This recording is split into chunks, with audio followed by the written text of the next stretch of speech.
Hello बच्चों, हमारे पास क्वेश्चन है। The Young's double slit experiment is done in a medium of refractive index 4/3। मतलब यहाँ पे जो रिफ्रैक्टिव इंडेक्स है ना वो 4/3 है इस मीडियम का अंदर।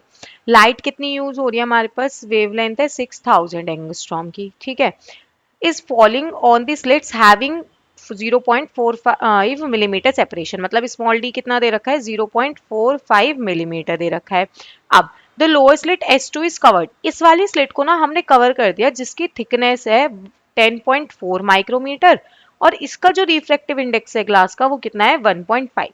इंटरफेरेंस पैटर्न हमने ऑब्जर्व करा at a distance d 1.5 metre away on the screen. अब उसने मुझसे बहुत सारे 3 पार्ट पूछे हैं। तीनों पार्ट में पहला, find the location of central maxima on the Y axis पे कितना आ रहा है।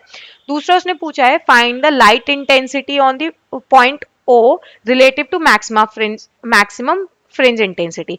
पॉइंट ओ पे बतानी है मैक्सिमम इंटेंसिटी के कंपैरिजन में कितनी होगी। फिर उसने हमसे पूछा है इफ अगर मैं इसको चेंज कर दूं 6000 एंगस्ट्रॉम की वाइट लाइट को 4000 टू 7000 के रेंज के बीच में, तो उसने पूछा है कि वेवलेंथ क्या होगी कि मुझे एक मैक्सिमा मिल जाए एट पॉइंट ओ। ठीक है, तो सबसे पहले हम फर्स्ट पॉइंट की बात करते हैं। अगर मैं यहाँ बात करूँ तो यहाँ एक फेज डिफरेंस बन रहा होगा इसका डेल एक्स वन का, और यहाँ एक मतलब यहाँ से जब जा रही होगी वो एक फेज डिफरेंस बन रहा होगा इसका डेल एक्स टू का। ठीक है, तो डेल एक्स वन कितना हो गया आपके पास? Del X one simple simple क्या हुआ? Y capital D small D.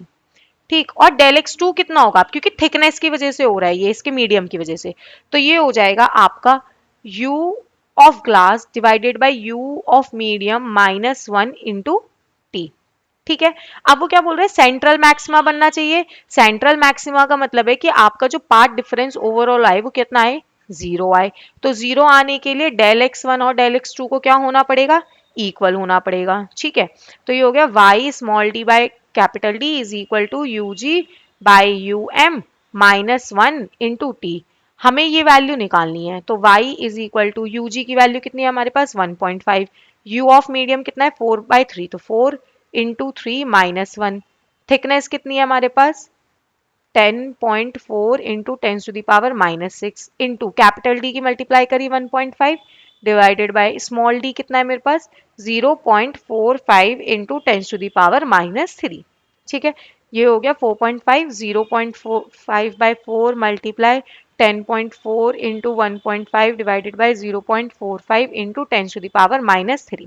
जब हम इस वैल्यू को सॉल्व करेंगे तो हमारे पास आंसर आएगा 4.33 मीटर। ठीक है, तो पहला पार्ट तो हमारा ये हो गया। अब वो हमसे बोल रहा है कि find the intensity at point O relative to maximum fringe intensity. ठीक है, तो देखो उस केस में क्या करेंगे, हमारे पास दो थे, डेल एक्स वन था और एक डेल एक्स टू था, और डेल एक्स क्या है अभी भी हमें इक्वल चाहिए। ठीक, तो इस केस में क्या हो जाएगा? ये जीरो हो जाएगा। क्यों? एक चीज बताओ, जब हम लोग यहाँ से इसका करा रहे होंगे तो सेंट्रल मैक्सिमा तक आने के लिए इसकी जो पार्ट डिफरेंस है वो तो जीरो होनी चाहिए अकॉर्डिंग टू जो आपका डबल स्लिट एक्सपेरिमेंट बोलता है ना। तो हमारे पास सिर्फ कौन सा पार्ट डिफरेंस बचेगा? डेल एक्स टू वाला बचेगा। तो हमारे पास डेल एक्स कितना हो जाएगा? डेल एक्स टू के इक्वल हो जाएगा। ठीक, तो del X is equal to del X two की वैल्यू कितनी निकाली थी? U ji by you M minus 1 into T, यही थी। तो ये हो गया आपका 1.5 इंटू 3/4 माइनस 1 इंटू ये डिस्टेंस आपका 10.4 इंटू 10⁻⁻6। ठीक, अब फेज डिफरेंस की बात करते हैं। फेज डिफरेंस कितना होता है? 2 pi by lambda into path difference. ठीक है, तो ये हो गया 2 पाई डिवाइडेड बाई लैम्डा थी आपकी 6000 इंटू 10⁻⁻10 मल्टीप्लाई, ये हो गया आपका 0.5 बाई 4 इंटू 10.4 इंटू 10⁻⁻6। तो फाई की वैल्यू यहाँ से निकल के आती है आपकी 13 पाई बाय 3। ठीक है, अब आई एट 5 पॉइंट पे कितना होना चाहिए हमारा? आई मैक्सिमम, उसने पूछा मैक्सिमम के कंपैरिजन में कितना होगा ये? 5/2। तो ये हो गया I maximum multiply cos square 13 pi by 6। जब हम लोग इसको सॉल्व करेंगे तो ये कितना होना चाहिए? I maximum is multiply cos square 2 pi plus pi by 6। ठीक है, तो ये वैल्यू आ जाएगी आपकी I at point C is equal to 3/4 times of I maximum.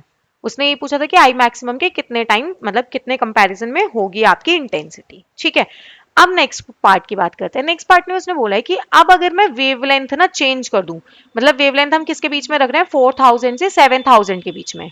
4000 से 7000 के बीच में वेवलेंथ रख रहे हैं हम लोग। उसने पूछा है find the wavelength of light that form maxima exactly at point O. तो एग्जैक्टली एट पॉइंट ओ पे कौन सी लाइट जो वेवलेंथ है वो आपकी बनाएगी, ठीक है। पार्ट सी के लिए बात करते हैं। अभी भी डेल एक्स किसके इक्वल होगा, सिर्फ डेल एक्स 2 के इक्वल होगा, क्योंकि इसी की वजह से आना है अब। तो ये हो गया आपका डेल एक्स एन लैम्डा होना चाहिए मैक्सिमा कंडीशन के लिए। तो ये हो गया u ji by you m -1 into t is equal to n lambda, ठीक है। तो यहाँ से हम जब हम लोग वैल्यू पुट करते हैं, इसकी वैल्यू कितनी आ रही थी बार बार, 0.5/4 multiply 10.4 into 10⁻⁻6 is equal to n lambda. तो एन लैम्डा कितना आ गया आपका यहाँ से 1300 नैनोमीटर, ठीक है। अब for n is equal to 1, lambda 1 कितना आ रहा है आपका 1300 नैनोमीटर ही आएगा, दैट इज 13 एंगस्ट्रॉम हो गया। अब n इज इक्वल टू 2 के लिए लैम्डा 2 कितना हो जाएगा 1300 divided by 2 nanometre, that is, इसको हम सॉल्व करेंगे तो ये 650 नैनोमीटर आएगा और ये 6500 एंगस्ट्रॉम बन जाएगा।